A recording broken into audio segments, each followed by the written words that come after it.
Right, breaking చూస్తున్నాం. తెలంగాణ రాజకీయాల్లో Konda Surekha episode ప్రకంపనలు సృష్టిస్తుంది. నిన్న జరిగినటువంటి హైడ్రామా రాష్ట్ర వ్యాప్తంగా కలకలం రేపింది. ఈ నేపథ్యంలో డిప్యూటీ సీఎం భట్టి విక్రమార్కను మంత్రి సురేఖ కుమార్తె సుష్మిత ప్రజాభవన్లో భేటీ అయ్యారు. నిన్న రాత్రి జరిగినటువంటి పరిణామాలను మంత్రి సురేఖ భట్టికి వివరించారు. మరోవైపు కాంగ్రెస్ పార్టీ ఇన్ఛార్జ్ మీనాక్షి నటరాజన్ను కలవబోతున్నట్లు కూడా తెలుస్తోంది. ఇక ఇదే అంశానికి సంబంధించి పూర్తి అప్డేట్స్ అడిగి తెలుసుకుందాం. మా ప్రతినిధి హరీష్ మనకి లైవ్లో సిద్ధంగా ఉన్నారు. సరే, చెప్పండి, పూర్తి అప్డేట్స్ ఏంటి? ప్రధానంగా సురేఖ అంశం పదే పదే వస్తున్నటువంటి సందర్భం కనిపిస్తుంది. నిన్న జరిగిన అంశాలకు సంబంధించి భట్టితో ఏ అంశాలు మాట్లాడారు? మీ దగ్గర ఉన్న అప్డేట్స్ ఏంటి? రైట్ రాజశేఖర్, మంత్రి కొండా సురేఖకు సంబంధించి కూడా ఈ అంశంలో కీలక పరిణామాలు చోటు చేసుకుంటున్నాయి. కానీ నిన్న హైడ్రామాకి సంబంధించి కూడా రాత్రి నుంచి కూడా హైడ్రామా కొనసాగింది. దీనిపైన ఇప్పటికే ఏదైతే ఇన్ఛార్జ్ మీనాక్షి నటరాజన్కి సంబంధించి కూడా ఆరా తీశారు. కాసేపటి క్రితమే ఇక ప్రజాభవన్లో డిప్యూటీ సీఎం భట్టి విక్రమార్కతో మంత్రి కొండా సురేఖ అలా తన కూతురు సుష్మిత పాటిల్ సంబంధించి కూడా భేటీ అయ్యారు.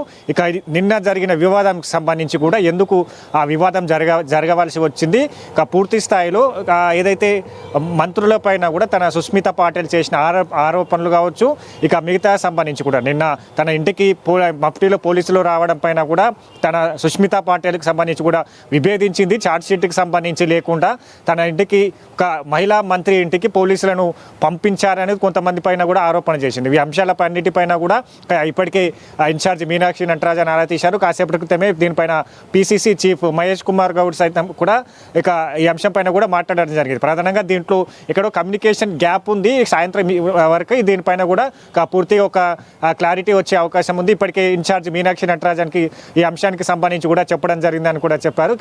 ఇప్పుడు భట్టి విక్రమార్కతో భేటీ అవుతున్న నేపథ్యం ఉంది. ఇక వరంగల్కి సంబంధించిన విషయం కావచ్చు, పొంగులేటి వర్సెస్ కొండా మురళికి సంబంధించి, కొండా సురేఖకు సంబంధించిన కమ్యూనికేషన్ గ్యాప్ ఎందుకు ఏర్పడ్డది, అక్కడ సంబంధించి కూడా సుమంత్ తన ఓఎస్డి మాజీ ఓఎస్డి సుమంత్కి సంబంధించి కూడా ఏదైతే దక్కన్ ఫ్యాక్టరీకి సంబంధించి సిమెంట్ ఫ్యాక్టరీకి సంబంధించి కూడా ఎంతవరకు దాంట్లో ఇన్వాల్వ్మెంట్ ఉంది, ఆయన పైన కూడా ఏ విధమైన కేసు నమోదు చేయబడ్డది, దానికి సంబంధించి కూడా పూర్తిగా అన్ని వివరాలు భట్టి విక్రమార్కకు వివరిస్తూ ఉన్నారు. ఇప్పటికే సంబంధించి కూడా ఇన్ఛార్జ్ మీనాక్షి నటరాజన్ కొండా సురేఖతో మాట్లాడినట్టుగా తెలుస్తూ ఉంది. ఇక ప్రధానంగా మీడియాకి సంబంధించి కావచ్చు, మీడియా వేదికగా కూడా ఎలాంటి ప్రకటనలు కావచ్చు, మీడియా సమావేశాలు నిర్వహించదు, తనతో మాట్లాడాలి, తనకు ఎమ్మెల్యే క్వార్టర్స్కి రావాలని కూడా ఆమె నుంచి కూడా పిలిపినందిన నేపథ్యం అయితే కనిపిస్తుంది. కాబట్టి ఇక నిన్న జరిగిన అంశాలన్నీ డిప్యూటీ సీఎం భట్టి విక్రమార్కకు వివరిస్తున్నారు. మరి కాసేపట్లో ఇన్ఛార్జ్ మీనాక్షి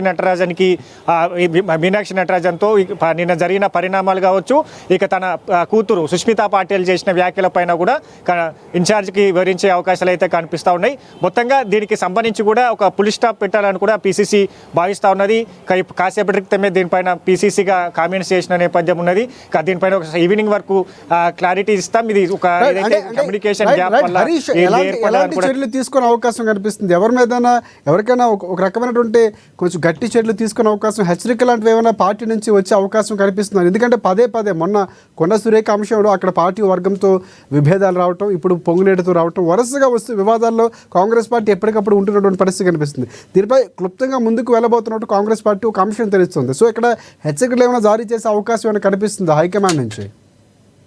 రైట్, ప్రధానంగా మంత్రులకు సంబంధించి వివాదాలు కావచ్చు, మొన్న సంబంధించి కొండా సురేఖ వర్సెస్ పొంగులేటి శ్రీనివాసరెడ్డి, అలాగే అడ్లూరి లక్ష్మణ్ వర్సెస్ పొన్నం ప్రభాకర్ కావచ్చు, ఈ రోజుకు సంబంధించి కూడా ఇక కొండా సురేఖ వర్సెస్ మరోసారి పొంగులేటి శ్రీనివాసరెడ్డి తన ఇన్వాల్వ్మెంట్, కొండా మురళి ఇన్వాల్వ్మెంట్ ఉంది, తన సుష్మిత పాటిల్కి సంబంధించి కూడా నిన్న పలు వ్యాఖ్యలు చేయడం జరిగింది. ఇక తీవ్ర దుమారం రేపుతా ఉన్నది. కాబట్టి దీనికి సంబంధించి కూడా పులి స్టాప్ పెట్టేందుకు ఏఐసిసికి సంబంధించి కూడా హెచ్చరికలు కూడా జారీ చేసే అవకాశాలు అయితే కనిపి. ఎందుకంటే ఇప్పుడున్న పరిస్థితులకు సంబంధించి జూబ్లీహిల్స్ బైపోల్ జరుగుతున్న ఒకవైపు స్థానిక సంస్థల ఎన్నికలకు సంబంధించి కూడా వెళ్లేందుకు రాష్ట్ర ప్రభుత్వం సిద్ధంగా ఉన్నది. కాబట్టి పార్టీకి సంబంధించి కొంతమేర ఇబ్బందికర వాతావరణం క్రియేట్ అయింది. కాబట్టి దీంట్లో అంటే మళ్ళీ ఇట్లాంటి రిపీట్ కాకుండా ఉండాలంటే ఖచ్చితంగా దీనికి హెచ్చరికలు కూడా చెప్పే అవకాశాలు అయితే కనిపిస్తున్నాయి.